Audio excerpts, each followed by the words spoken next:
what you want. Hello, And welcome to No Means No you Thing, a getting podcast what dedicated you to the need. impossible task of determining the best No Means No song of all time. I'm Jordan. I'm joined in this fool's errand by my two co-hosts. Michelle? Matthew. So I guess this is the beginning of all things. I don't know. I guess the best way to kick this off is to talk about what this podcast is going to be.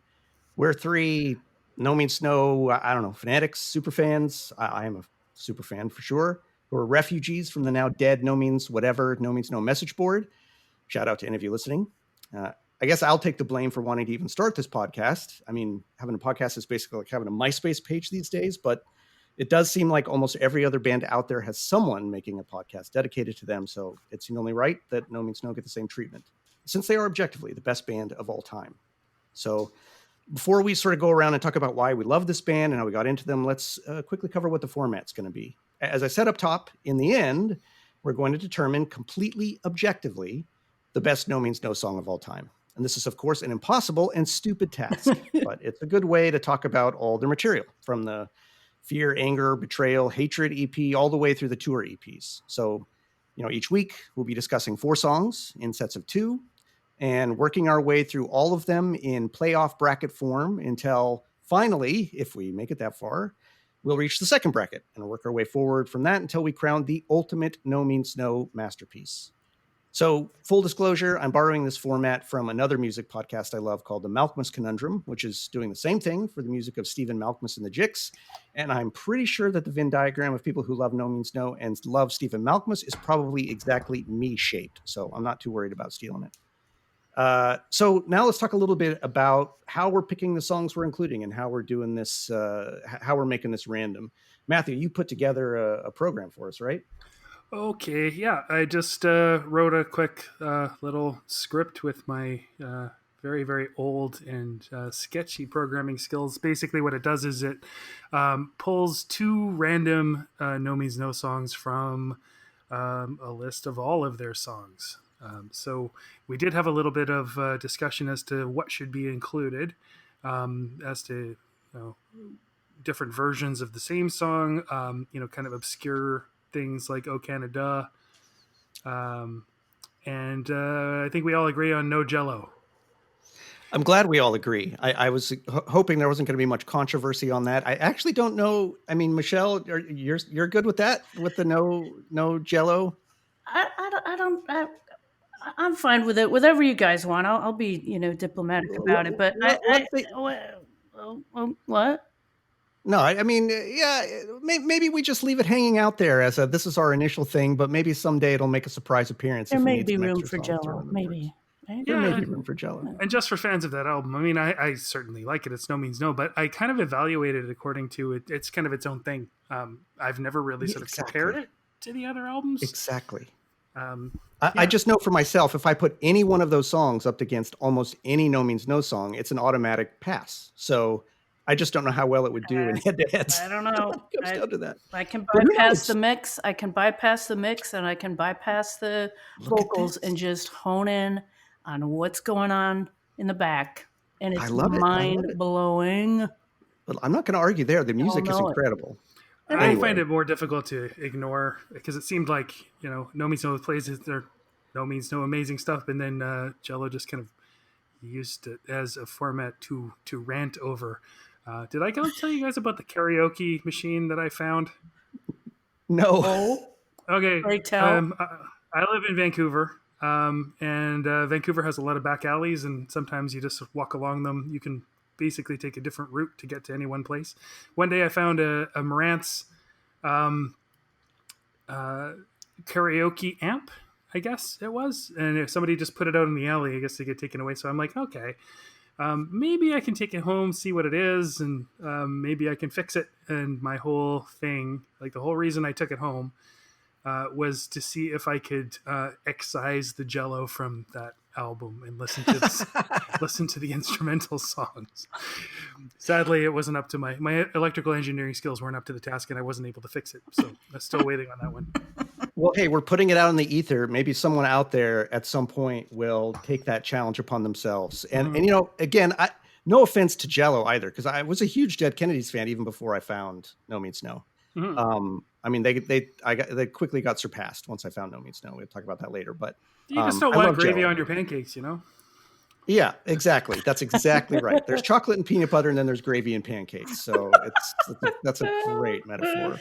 So in any event, that's a question, but then there's also these questions of multiple versions, right? We have the 0 + 2 = 1.5 sessions, which have some crossover, and there's some versions where Andy's playing songs that end up on Mr. Happy. We've got 2 versions of The River. We've got 2 versions of Joy. We've got all this stuff that at some point we're going to have to figure out whether we actually put both of those versions in the mix, or whether once one of them goes through, we decide which of those is the supreme version that will move farther down in. So I don't think we have to solve all those problems now, but those will be some interesting hurdles to jump over once we get to them. I'm gonna feel And like a ref. we're not including any of the Hanson brothers either, because to me that's an entirely different band. Fantastic, but it's not No Means No. So I don't think it belongs in this podcast. That's for someone else to take up that mantle, charge forward with that. There's a bit of terminology there that perhaps me as being from the area. Do you guys use the term fuck band? No. You know what that is? I love that. Okay. No, the Hanson Brothers could be described as No Means No's fuck band. Nice. So that makes total sense. You don't, without even describing it, I know what that means. A main band, and then there's a fuck band. So I guess sort of the Shitties. Oh my God, I love that CD. Okay, the Shitties would be a little bit maybe more accurately described as a fuck band than the Hanson Brothers. CD's great. Yeah. That is fantastic. That CD's great, and that CD cover is. I was warned about that before I saw it on the tour. It was just unbelievably bad. Oh man. So fuck bands need not apply in this case. Yeah. So I have no idea how geographically spread that term might be. It might just be Victoria and Vancouver. Who knows? It might be. Well, I love it. Now it's in larger parlance out in the world. Right. Fantastic. All right. So basically, that's how we're going to run it. And we reserve the right to change that at any fucking time, because it's our podcast and we really don't know how it's going to go. But that's how we're going to start. And mostly as an excuse to dive in as in-depth as we can or want to on each of these, frankly, incredible songs. So I think now what we'll do is just kind of go around the virtual table here and let's talk about first how we found No Means No, right? I think what's the origin story for how you came across this band. So Michelle, why don't you kick us off? Okay, I'll go first and hope that I do myself some justice here. I was dating this guy in 1989, I think it was, and we went to this party at a friend's house. I even remember his name, Dave Reynolds. This party was out in the Buffalo area of New York State. And we were at the party, and I heard this song, which ended up being Big Dick, this song play on the stereo, and my mouth fell to the floor. I had never heard anything like it. I had been playing bass since I was about 13, which would have been 1983, so I was really honed into bass players and really liked them a lot, and had never heard anybody play bass like this before. So it was immediately the bass playing that caught me, and I had never heard anything like it before, and it seemed so aggressive and cool. I wasn't even listening to the lyrics, and I didn't even know the song was what it was called in the lyrics or what they were, but all I could listen to was that amazing bass playing, and he does kind of play the same thing over and over again, but I wanted to hear it over and over again because it was just so incredibly badass. And of course, we ended up getting the album and spent the next year and a half listening to that in a park most nights, drinking coffee or beer. And along with that, and the first 2 Joe Jackson albums, I really did quite embrace bass playing. But that first album of No Means No, we got it. We had to drive an hour and a half away to find it because we lived in this little podunk upstate New York town. So we had to go to the cool city where the colleges were to find a cool punk rock record store, and they had it. Just I just finally remember those nights sitting in the park just listening to that record and not even being able to speak at how cool it was and how badass the music was, and just like nothing I'd ever heard, and not knowing if I'll ever hear anything like that again, and knowing like, could music really sound like that? And it could. And I don't know. I'm not making any sense, but Sure I'm you are. one of many who may have this experience upon hearing them the first time. It was something I needed to hear that I didn't know I needed to hear until I heard it. Right. It was amazing. Totally. Yeah. I Yeah. suspect that anybody who is interested enough to listen to this podcast probably has a story a little bit like that. Just like, Yeah. oh, hey, That's right. yeah, Yeah. this That's right. is for me. Exactly. That's right. Yeah. And my story is strikingly similar. It certainly is right at the wrong era. Right, for me, it was 1990, first year away at college. My best friend Russell at the time, who sadly passed away in 2000. It was his growing favorite band at the time. I didn't know it then. And I showed up in his dorm room, and we were kicking back, and he's like, "Okay, listen, I've got to go try to score us some weed. You stay here in the dorm, and you just put these headphones on." I'm like, "Well, listen, when you get back, maybe we'll listen to this Jethro Tull I bought. It's really great." Which, that was my college band when it's fucking Jethro Tull, for God's sakes, not at all prepared for what he was about to do to me. Sat down in this dark dorm room, put on the headphones, and Wrong begins. And my fucking mind was just blown, sitting there listening to Wrong start to finish. And like you, never heard anything like it. Nothing close to that. I heard, a good deal of punk in high school, but nothing like this. And instantly became, I mean, I don't think I've ever had the experience with any other music, but became my favorite band. I knew that they were from a different fucking universe and were speaking to me on a different level. And it was the music and it was the words. I was really, really taken with the lyrics. I was incredibly taken with Rob's vocal style and with the brutal honesty with which he was laying out some pretty fucking fundamental truths. It was really, really incredible. And there was no turning back from there. Then I was just 100% obsessed with every single release from that point forward. How about you, Matthew? Well, okay. I am from Victoria, British Columbia, and moved to Vancouver about 20 years ago. So maybe you recognize that pattern. Some other people you may know did something not entirely dissimilar. So when you're from Victoria, at some point I got to recommend this documentary that came out fairly recently about Victoria punk bands. I don't know if you've seen that. Oh yeah, it. It's excellent. Yeah, it's great. Excellent. Victoria is a funny place. It's very small, and when I first started getting into music, I guess it would have been 250,000 people. So it's not tiny, but it's not huge, and it's on an island. And so everybody had bands. It was certainly a thing that people did for fun. There was a very DIY kind of aesthetic. Kids put on shows and that sort of stuff. So my musical awakening, I guess, kind of happened in elementary school, where a lot of skaters were listening to stuff that was kind of new and fresh. And there was metal and there was punk. And so SNFU and the Dayglows were really popular among the punk kids. I was into comedy, of all things. There was a show on the university radio station called the Schmeeb Patrol. The radio station was called CFUV. And I used to listen to the Schmeeb Patrol. And I guess comedy was my first, okay, this is a little bit more, makes you think. So I was into comedy before I was into music, and then I was into the Dead Milkmen. Mm-hmm. But a lot of the sort of skater kids, I was a bit of a nerdy kid, a little bit of a, not a joiner exactly. And the kids who listened to Dayglows and SNFU, and they also mostly listened to metal as well. They were trying to shock people, and I was a little bit like, I'm not too interested in that. So I guess when I heard the name No Means No, I knew it.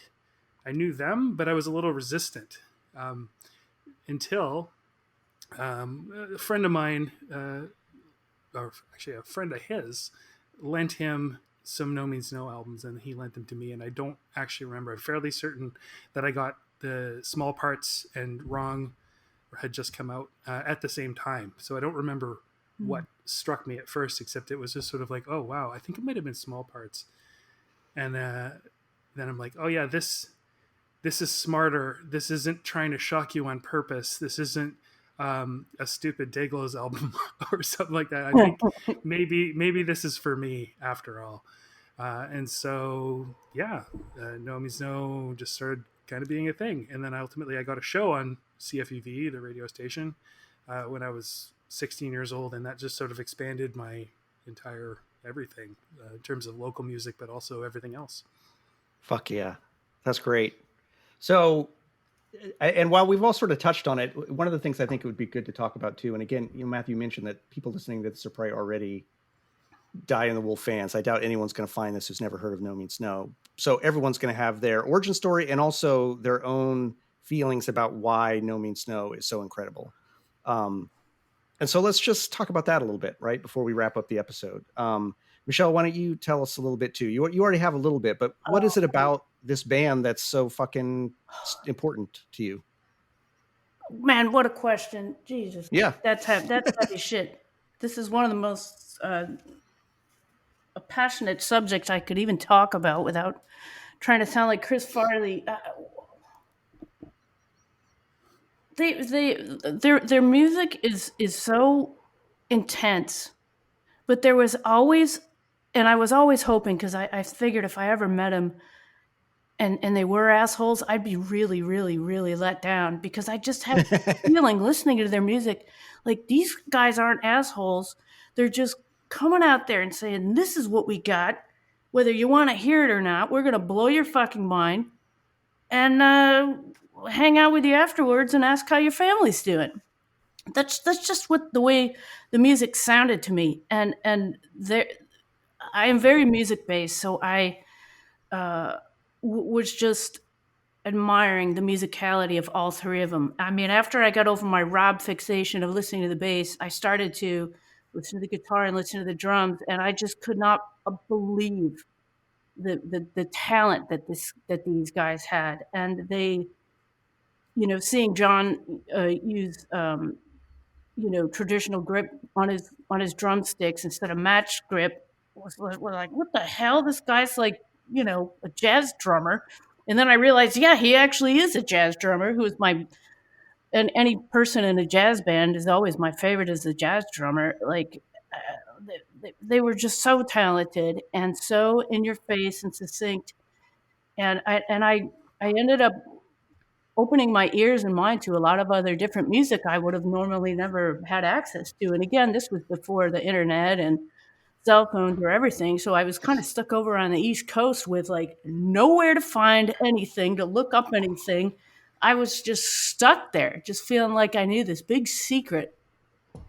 And I knew, like, I have to get more of this and I have to see it. And I really hope to see them one day. And I hope they're not assholes. And they've certainly did turn out not to be that at all. But their music, their musicality, and the way they would come in with their ideas and combining so many different genres of music was just astounding to me. And it still is to this day. I've listened to this band more than any other for years, and there's even places in my life where I can recall, oh, I remember walking down that street, I was listening to Small Parts and this song came on. I just have these good memories of them, and just walking around with my Walkman in Boston, going to school and listening to this band, saying that this just is just astounding. And I know this is my opinion, of course, but they really are astounding musicians. I can't get over how great they are, and entertaining and cool. I guess that's all I got to say without vomiting a bunch of more things to say about why I like them. So they just do it for me. All right. They just do That's it. I should have. That's it. Yeah. That's it. They're incredible. And that's one of the reasons I wanted you on this podcast, because I know how fucking passionate you are. I am. If I could get my doctorate in this band, I would. I think one of the things I've always found really interesting about No Means No, just quickly before I kind of talk about wax a little poetical myself, is that I know almost nobody who is really aware of this band who either isn't really fanatical about them or just doesn't like them at all. Like, I don't know anybody who's milquetoast. It's and the people that are fanatical about them, we've talked about this before. It's just it's like a weird family. Like I see people on the street with a No Means No t-shirt. I'm going to go and talk to them and we're going to Yeah, have something yeah. in common and we're instantly going to feel okay talking to each other. And I'm a real introvert. I don't want to fucking talk to people on the street, but I will if it's a No Means No fan, right? It's our Or secret. It's our if you secret. go to another country and you know that there's a No Means No fan that you've talked to on the internet somewhere, Mhm. you're going to be able to fucking hook up with them and go out to the pub. I mean, I've done this. You go out to a pub and hang out and you're going to have a lot in common, right? I mean, That's why the three of us are sitting here. exactly right. Yeah. And for me, this band is leagues above any other of the bands I really love. I have a handful of bands that I really love. Not actually a lot of hardcore bands, a few others, but mostly not. But No Means No to me is the musicianship is amazing. The lyrics are amazing. The passion and integrity and honesty with which everything is put forward, even when it's totally fucking tongue in cheek, even when they're talking about fucking nihilism and going to Guam to fuck babies. Like there's something so earnest about it and so real and so connected to real thought in a way that is unlike almost any other band I've ever encountered. And since that first night sitting, I know, right? I had to bring up the word. I'm not a lyrics person. I don't even know which song that's in.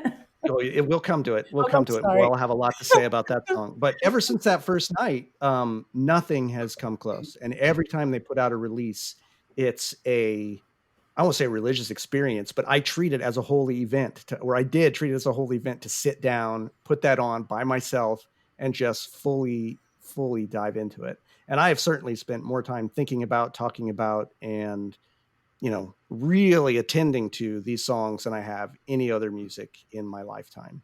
And I'm super fucking sad that they don't exist anymore. But I'm really glad. My son, who's now 16, I started playing him No Means No when he was, baby, pretty much.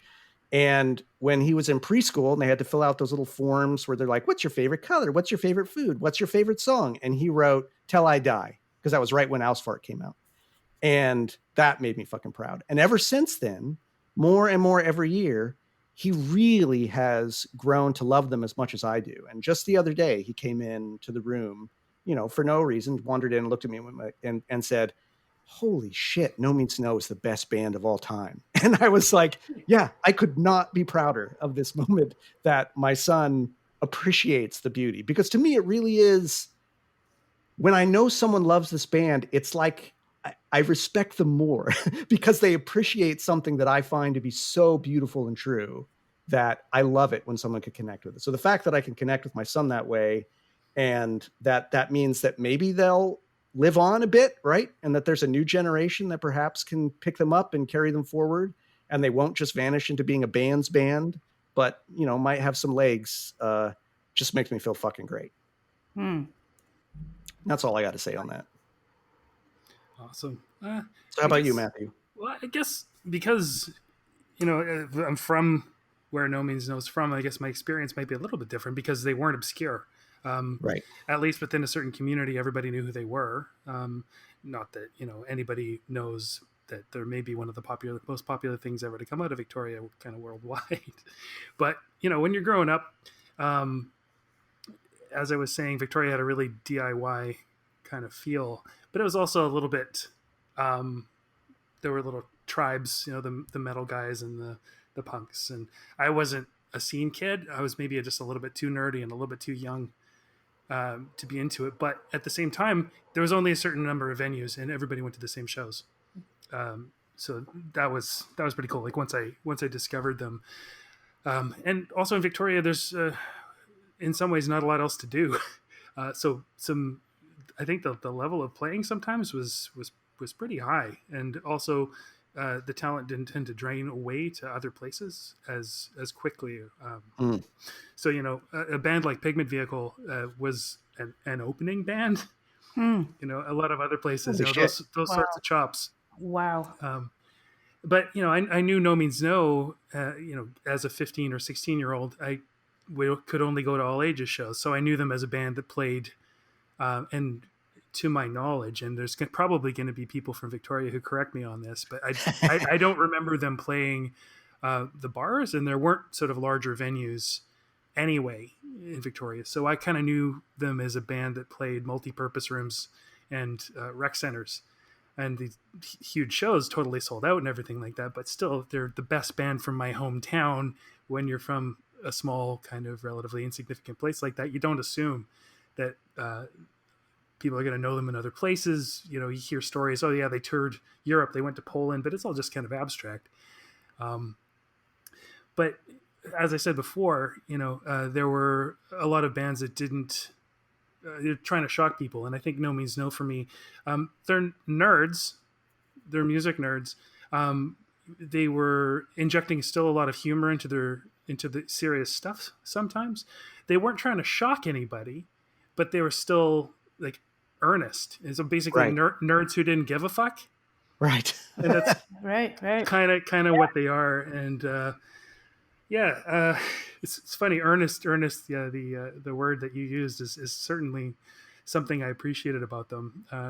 There was another band that I really liked at the time called the Disciples of Abelard. They actually released a little tape called the Importance of Being Earnest.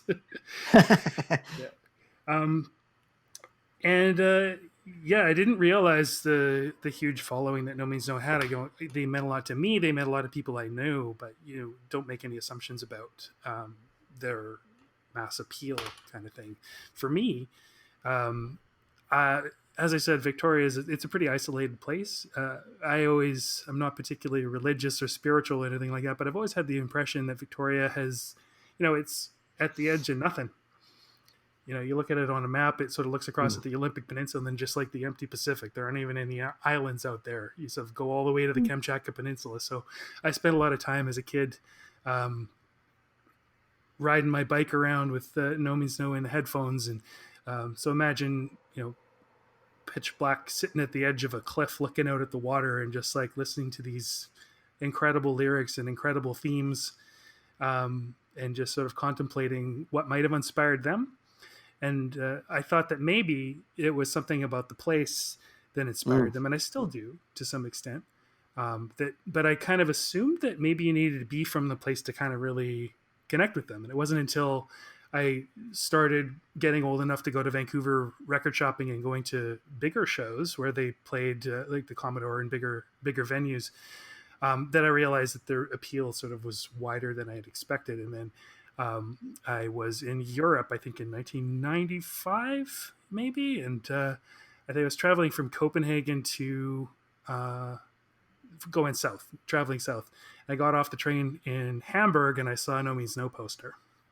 I couldn't go to the show in Hamburg, but I remember it's the only time I've spent any time in Germany. I was like looking for a record store so I could ask them, do you have any access? Because this is before the internet as well, or before widespread internet.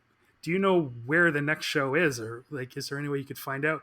Because I didn't know. I assumed, were they playing in the direction that I was going, or would we cross in like trains in the night, like strangers. Wow. So I'm like, oh shit, I was just in Copenhagen and I saw Man or Astro Man there, and that was pretty awesome. But I hope No Means No isn't going that way. It turns out they were going the same direction, and I ended up seeing them in Amsterdam on the 2-drummer tour. Oh shit, yeah.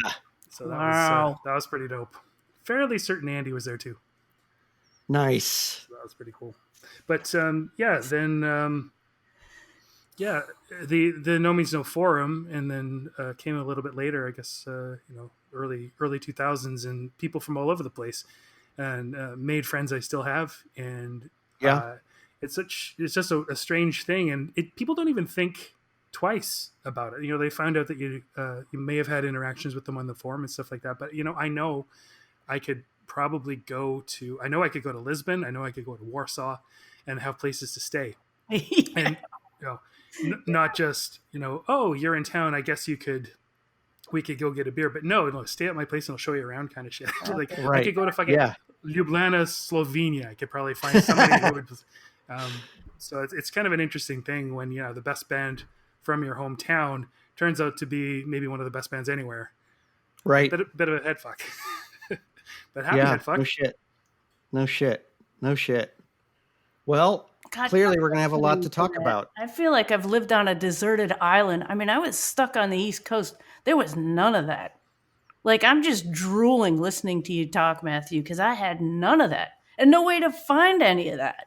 And you're just sitting right in it. Oh, man. I was really lucky to get involved with the radio station because, back then before the internet and stuff, you kind of just had to look at liner notes and look up tours that bands to see who they were playing, just to find out what new stuff was there. But I had access to so much of it.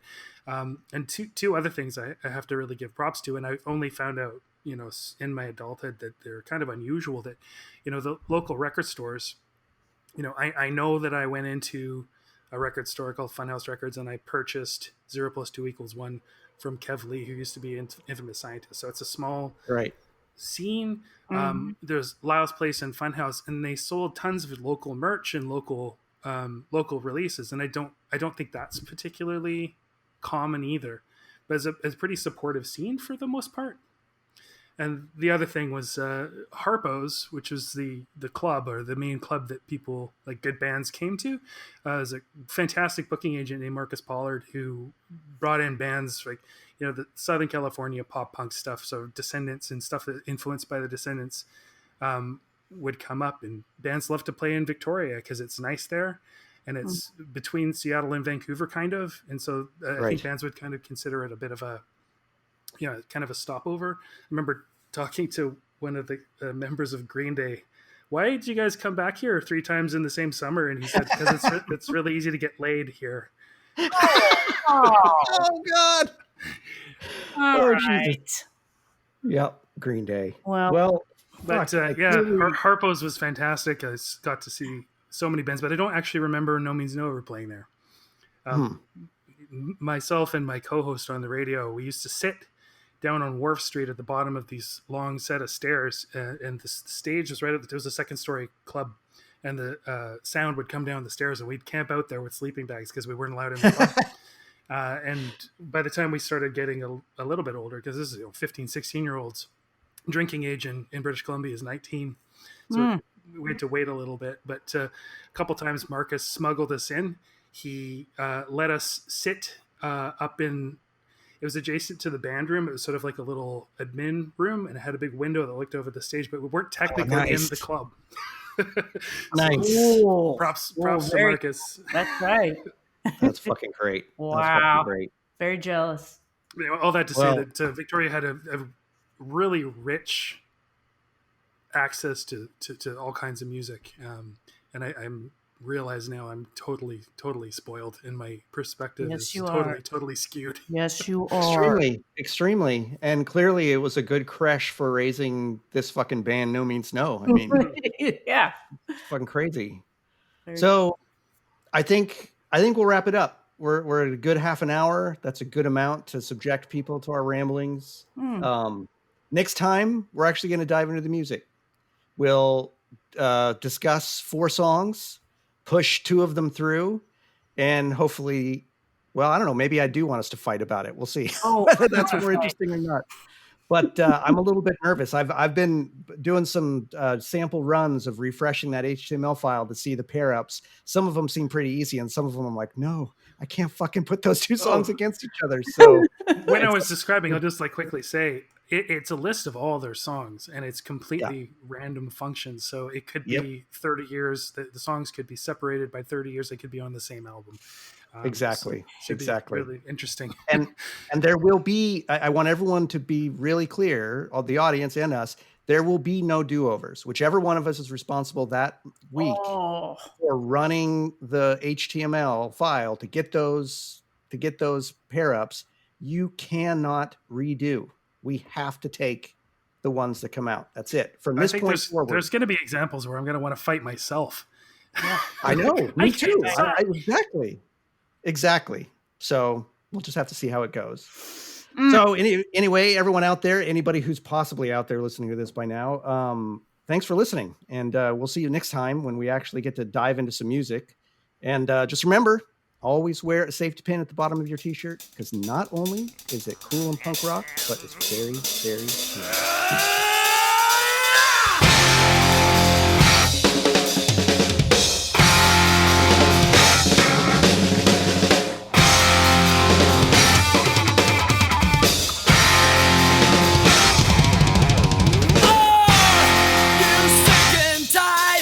the same old